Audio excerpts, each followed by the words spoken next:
Hi all, so today I'm going to share with you guys how to change the back brake of the Ather 450x. So right now I have a Pulsar 220 cc's back brake with me, which just costs 150 rupees, whereas the Ather in order to change it in from the service center, it costs almost 450 rupees. So this is the current condition of my rear brake, and this is the new rear brake that I bought from a retail shop. Okay, so first of all you need a minus screwdriver in order to pull out this clip. There are two clips, you need to pull it out. It's very simple, just like we see in our ceiling fans. Just use a couple of pliers and the minus screwdriver in order to take it out. Just pull it out and just keep it safe, that's all. So first do the this process. After that, with the help of something, you can just pat it out of this disc unit. So you can use minus screwdriver or whatever in order to just take it out the stud, just to remove it from that place where it belongs. So also meanwhile, make sure that once you remove the stud, don't let the brake pads, which is all the brake pads, fall down. With the help of that, we need to with the help of a minus screwdriver, we need to make a space for the new calipers to get in. So just I'm showing you in this video, just with the help of a minus, you can create some space for the new calipers. So once the space is created, once you feel that there is sufficient space, you can just remove it out. So this is my old brake pad, and this is the Pulsar's brake pad, which is of just 150 rupees, that I got from a retail shop. It's the same size, same dimensions, and I think of a very good quality as well.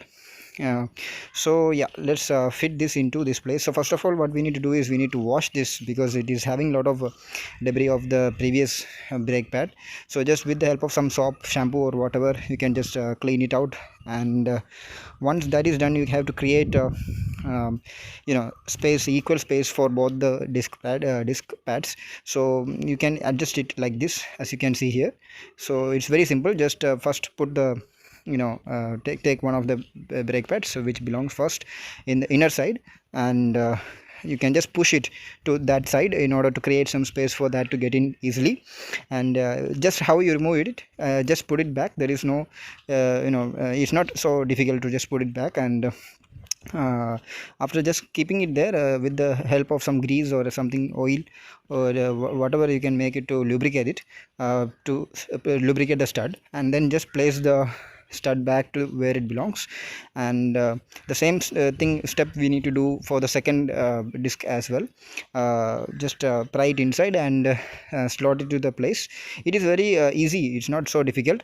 And after that, you can just push the stud back to its original place and adjust it to get the hole in the right direction for putting the clip.